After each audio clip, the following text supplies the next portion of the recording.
नीतीश कुमार अभी भी दोनों पक्ष में ये बातें चलती हैं कि नीतीश कुमार अगर इधर आ जाएं तो इधर की सरकार बनेगी, अगर नीतीश कुमार उधर चले जाएं तो उसकी सरकार बन जाएगी। तो नीतीश कुमार का जो रोल है, और शायद इसी चीज़ को वो नीतीश कुमार एंजॉय भी करते हैं। आप आरक्षण तो सरकारी नौकरियों में ही दिला पाएंगे, कितने पद होंगे साल में? बेरोजगार युवा करोड़ों में, तो उनके लिए अल्टरनेटिव व्यवस्था क्या है? देखिए, राजनेताओं की विशेषता ही यही है कि वो जाति का नाम तो लेते हैं, आरक्षण का नाम तो लेते हैं, समीकरण साधने की बात करते हैं, वो रोजगार का प्रश्न तो उठाते हैं, लेकिन उसका तरीका क्या होगा, बिल्कुल इस पे चुप्पी होती है। तो तेजस्वी यादव अगर इसकी बात नहीं कर रहे हैं और नहीं करेंगे, सियासतदान इसकी बात नहीं करेंगे कि ये कैसे होगा।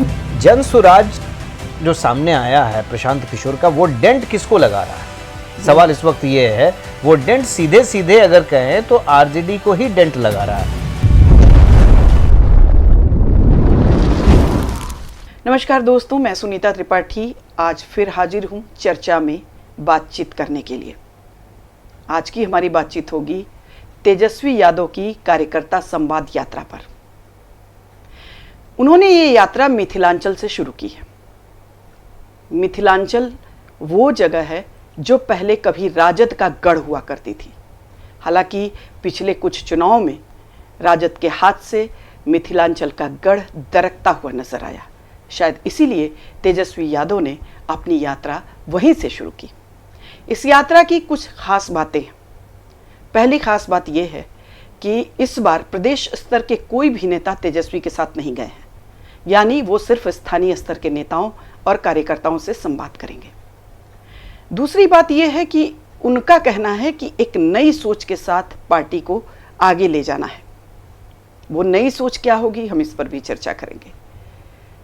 उसके पुराने मुद्दों का क्या होगा, आज हम इस पर भी चर्चा करेंगे। और तेजस्वी यादव की जो यात्रा शुरू हुई है, कहीं वो प्रशांत किशोर की यात्रा या जन सुराज के बढ़ते प्रभाव के चलते तो जल्दी में नहीं शुरू की गई है। ओवरऑल हम लोग इस मुद्दे पर चर्चा करेंगे कि पॉलिटिक्स में आने वाले चुनावों को देखते हुए तेजस्वी यादव की इस यात्रा का क्या असर होने वाला है, बाकी पार्टियों पर इसका क्या प्रभाव पड़ेगा। हमारे साथ है वरिष्ठ पत्रकार और विश्लेषक खालिद रशीद जी। खालिद जी, आपका स्वागत है। बहुत धन्यवाद, नमस्कार। काफ़ी दिनों बाद आपके साथ चर्चा का अवसर मुझे प्राप्त हो रहा है। एक छोटा सा गैप था। थोड़ा सा हम उस क्वेश्चन में आते हैं कि स्टेप बाय स्टेप हम लोग बात करें। तो पहली बात यह है कि एक संकेत ये दिया गया है कि राजद को अनुशासित पार्टी बनाया जाएगा। ये संकेत है कि अब हुड़दंगी पार्टी की इमेज से बाहर निकलना है, और ऐसा संदेश कार्यकर्ताओं को भी दिया जा रहा है। यहाँ तक कि जो उनका हरा गमछा धारण करने का था, तो उसके बदले कहा गया है कि अब हरी टोपी और हरा बैज लगाइए, हरा गमछा नहीं धारण कीजिए। दूसरा ये है कि तेजस्वी यादव की इस यात्रा में कोशिश की गई है कि अवांछित तत्वों को दूर रखा जाए। तो इसको लेकर आप क्या सोचते हैं? देखिए, बहुत स्पष्ट है। जो प्रेस कॉन्फ्रेंस हुई इस यात्रा से पहले, तो आप देखें कि पहले जो इस यात्रा का नाम क्या था, आभार यात्रा, उसको चेंज किया गया, बदलाव किया गया। और उसी प्रेस कॉन्फ्रेंस में जो पार्टी के प्रदेश अध्यक्ष हैं, उन्होंने एक तरह से नियमावली जो है सबके सामने रखी कि इस यात्रा के दौरान क्या कुछ होगा, किस तरह से बिहेव करेंगे। तो पार्टी की छवि को, जो जंगल राज का जो टैग जो जुड़ गया है आरजेडी के साथ, हालांकि उससे बहुत हद तक अब बाहर आ चुकी है पार्टी, इसमें कोई दो राय नहीं है, लेकिन अब ये कोशिश लगातार है कि जो छोटा मोटा जो पैच लगा हुआ है उसको भी अपने से दूर कर दिया जाए। तो एक तो इसका उद्देश्य ये है कि वो जो जंगल राज का टैग हमेशा लगता है, खासकर एक हुड़दंगी कार्यकर्ताओं का जो हुजूम दिखता है कई मौक़ों पर, उससे अलग हटने की कोशिश है। तो गमछा, हरा गमछा जो है पार्टी की पहचान, कार्यकर्ताओं की पहचान थी, लेकिन वो उसको मुरेठे की तरह पे बांध लेते थे। तो एक तरह से गाइडलाइन जारी हुई इस प्रेस कॉन्फ्रेंस में, पार्टी की तरफ से गाइडलाइन जारी हुई कि आप जो है गमछा रखें, उसमें कोई दिक्कत नहीं है। तो टोपी, हरी टोपी आपको पहनना है, वो एक अलग अलग नए लुक में पार्टी दिखेगी, लेकिन उस गमछे को आप मुरेठा ना बनाएं और कमर में भी ना बांधे। वो तो बड़ा स्पष्ट तौर पे इस तरह का गाइडलाइन आया। तो कहीं ना कहीं ये छोटा सा बदलाव है, लेकिन ये संदेश देने की कोशिश है कि हमारी जो परिपाटी है, पार्टी की जो परिपाटी है वो बदल रही है। हम सिंसियरली अपने आप को पेश करना चाहते हैं। जदयू के जवाब में, बीजेपी के जवाब में, जनसुराज एक जो नया पक्ष सामने आ रहा है, एक नई तरह की राजनीति वो भी करने की कोशिश कर रहे हैं, उनके जवाब में तो नया लुक देने की कोशिश है। और इस यात्रा का नाम बदलकर भी ये संदेश देने की कोशिश है कि नहीं, हम आभार उभार की बात अब नहीं करेंगे, हम सीधे संवाद करेंगे। और आपने जो तेजस्वी यादव को सुना होगा, जो पत्रकारों से बातचीत कर रहे हैं या लोगों से बातचीत कर रहे हैं, अपने रिएक्शंस दे रहे हैं, उसमें वो फिर से वही बात कर रहे हैं। 17 महीने जो उन्होंने काम काज किया है, हाँ, उसकी भी बात कर रहे हैं। एक चीज जो है, और कार्यकर्ताओं से सीधे संपर्क भी कर रहे हैं। उसमें एक चीज हम वही खालिद जी, उस पर आगे हम लोग उस पर चर्चा करेंगे, चूंकि ये एक टॉपिक था। तो इन्होंने जो 3-4 मुख्य बातें की हैं उस पर हम लोग बात करेंगे। तो एक तो कहा है कि मिथिलांचल विकास प्राधिकरण का गठन करेंगे यदि सरकार आई। उन्होंने पान, मखान और जो वहाँ का माछ जो है, तीनों की बात उठाई है और उसको विकास से जोड़ने की कोशिश की है और कहा है कि यहाँ फूड प्रोसेसिंग यूनिट लगाई जानी चाहिए। मिथिलांचल के लिए, मिथिला के लिए एक अलग से हम लोग जो है MDA, मिथिलांचल डेवलपमेंट अथॉरिटी का गठन जो है हम लोग कराएंगे, ताकि विकास इंफ्रास्ट्रक्चर के मामले में या हर मामले में जो है मिथिलांचल का इलाका डेवलप हो। मिथिला का अलग इतिहास रहा है, गौरवशाली इतिहास रहा है, कल्चरल इलाका है। पान, माछ, मखान से लेकर के यहाँ की बोली इतनी होती है। टूरिज्म के क्षेत्रों में भी जो है काफ़ी हद तक जो है यहाँ विकास किया जा सकता है, या मधुबनी पेंटिंग हो, हर तरह चीज़ों को जो है अच्छे से किया जा सकता है। तो एक तरफ तो उन्होंने अपने छवि से बाहर निकलने की कोशिश की है कि आरजेडी जो है जाति और उससे आगे नहीं जाती, लेकिन दूसरी तरफ उन्होंने ये भी कहा है कि हम 65% आरक्षण के लिए लड़ाई लड़ेंगे, जाति जनगणना कराएंगे, तो युवाओं के रोजगार की भी बात की है। तो कहीं ना कहीं एक बात है कि अपने कोर मुद्दा जो है, मेरा जाति वाला कोर मुद्दा, वो जारी रहेगा, लेकिन साथ में विकास को भी पैरेलल हम लेके चलेंगे। ये कोशिश की है, ये संदेश देने की कोशिश उन्होंने की है। अब इसका क्या प्रभाव पड़ेगा? क्या जाति के कोर मुद्दे के साथ विकास को जोड़ेंगे तो क्या इससे जनता प्रभावित होगी? क्या जो नीतीश कुमार के सुशासन बाबू की जो छवि है उसको वो डाउन कर पाएंगे, या ऐसा कर पाएंगे कि हम उनसे बेहतर शासन देने में सक्षम होंगे? ये इस पर लेके आपको क्या कहना है? देखिए, कोशिश तो यही है क्योंकि नीतीश कुमार अभी भी दोनों पक्ष में ये बातें चलती हैं कि नीतीश कुमार अगर इधर आ जाएं तो इधर की सरकार बनेगी, अगर नीतीश कुमार उधर चले जाएं तो उसकी सरकार बन जाएगी। तो नीतीश कुमार का जो रोल है, और शायद इसी चीज़ को वो नीतीश कुमार एंजॉय भी करते हैं, और अपनी जो पोजीशनिंग है वो यही बनाए हुए हैं कि वो इतने इंपॉर्टेंट हैं कि उनके बिना ना इनकी सरकार बन पाती है ना उनकी सरकार बन पाती है, इसलिए उनका एक इम्पॉर्टेंट प्लेस बना हुआ है।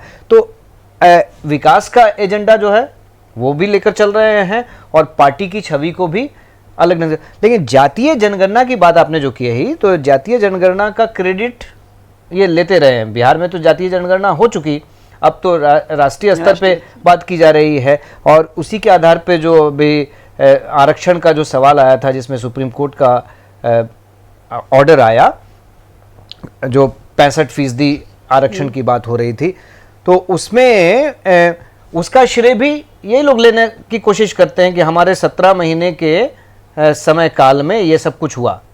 तो क्रेडिट जाति से कोई भी दूर नहीं जा सकता है। बिहार में अगर राजनीति करें, और भारत में ही कमोबेश जो हिंदी पट्टी है, वहाँ पे जाति एक बहुत ही इंपॉर्टेंट फैक्टर है, और चुनाव में इसको कोई भी पार्टी, कोई भी गठबंधन किनारे नहीं रख पाता है।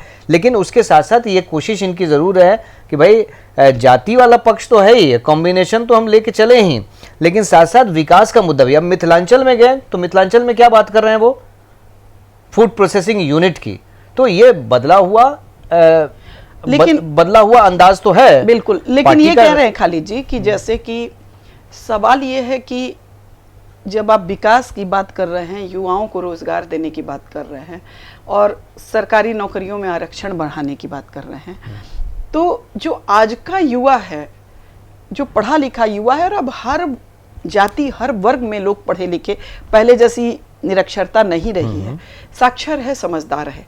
तो आप यदि 15% आरक्षण बढ़वा भी देते हैं तो सरकारी नौकरियां कितनी हैं, पद कितने हैं?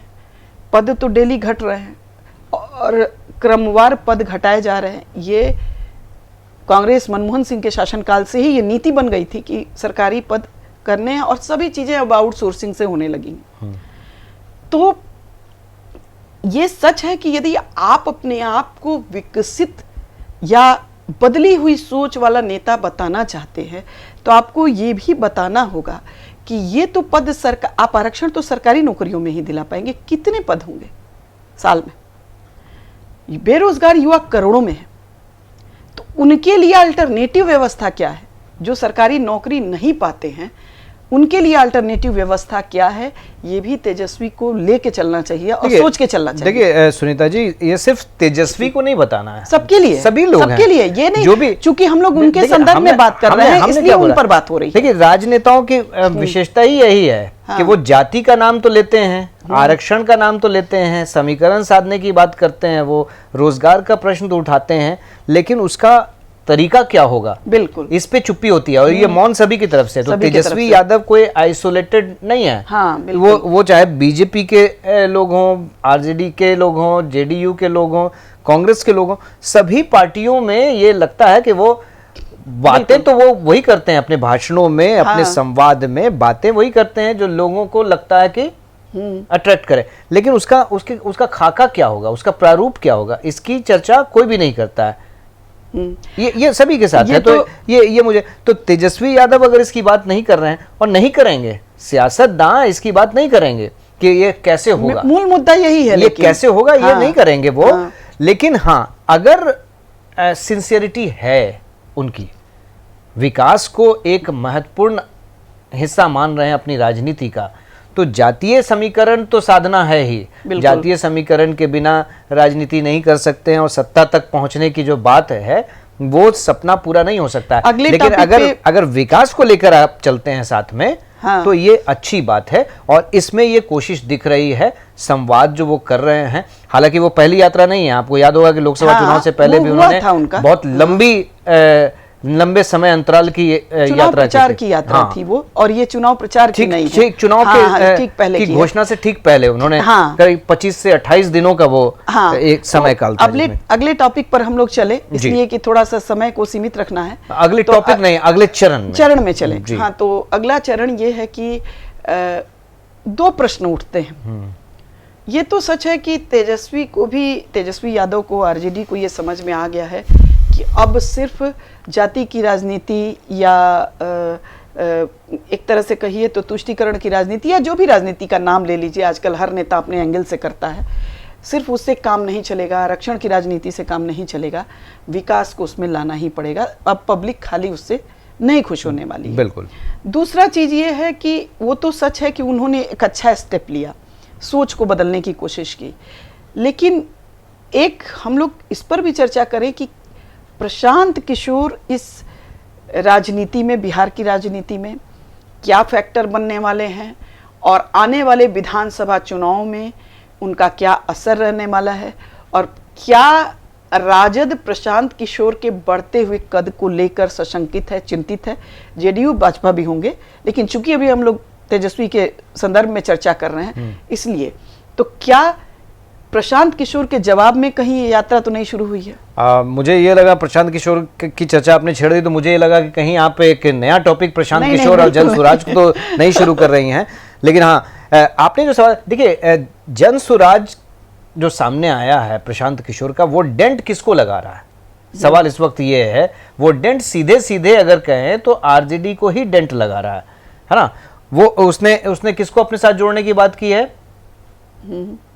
वंचितों को। अपने साथ किसको जोड़ने की बात की है? अल्पसंख्यकों को, कि अल्पसंख्यकों को हम 40 सीटें देंगे, उनको पूरा हक देंगे, उनको पूरा अधिकार देंगे। तो ये सब जो प्रशांत किशोर कह रहे हैं वो डेंट लगाने की बात आरजेडी को है। तो मिथिलांचल में जब उन्होंने अपना संवाद यात्रा अपनी शुरू की है और अभी वही है, तो मिथिलांचल में वो उनकी सभाएं तो इसमें करनी नहीं है, पब्लिक मीटिंग्स नहीं करनी है इसमें, ये तो स्पष्ट है। लेकिन वो जो बातें कर रहे हैं, संवाद कर रहे हैं, तो उसमें कौन लोग हैं?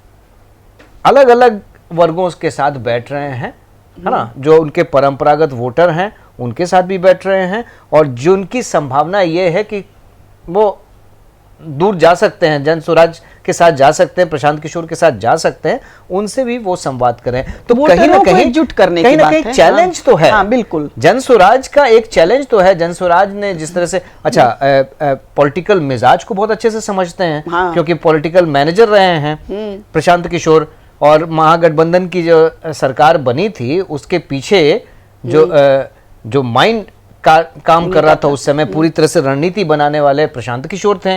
2015 की अगर बात करें हम लोग, तो जेडीयू आरजेडी साथ आया था, तो उसके प्रिटेक्स्ट में उसके पीछे प्रशांत किशोर ही मैनेजमेंट पूरा देख रहे थे उस समय।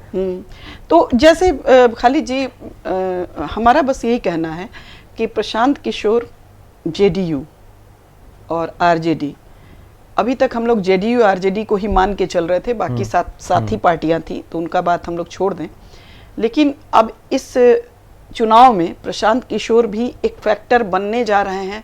भले वो सरकार ना बनाए, लेकिन कहीं ना कहीं सभी दल सशंकित हैं। और एक जो आप कह रहे हैं कि डेंट वो आरजेडी को लगा रहे, मेरा अपना ये मानना नहीं है। मैंने देखा है कि युवा आकर्षित हो रहे हैं, वो चाहे किसी भी जाति और धर्म के। मैंने कहा कि ज्यादा डेंट जो है वो हो सकता है, क्या होगा, लेकिन युवाओं को उनकी बातें आकर्षित कर रही हैं। थोड़ा सा आज की राजनीति से अलग राजनीति का सपना वो दिखा रहे हैं। अब कितना वो सपना पूरा कर पाएंगे अलग बात है, लेकिन दिखा रहे हैं। तो एक तो ये है, आगे बस ये है कि इस यात्रा से क्या माइलेज आपको विधानसभा चुनाव में मिलेगा। देखिए, मैं कंक्लूड कर रहा हूं अपनी बातें, और आप अपने ढंग से उसको सम अप कर सकती हैं। तेजस्वी यादव जो हैं, इन यात्राओं से मैच्योर पॉलिटिशियन की जो एक छवि है वो उभर कर सामने आ रही है।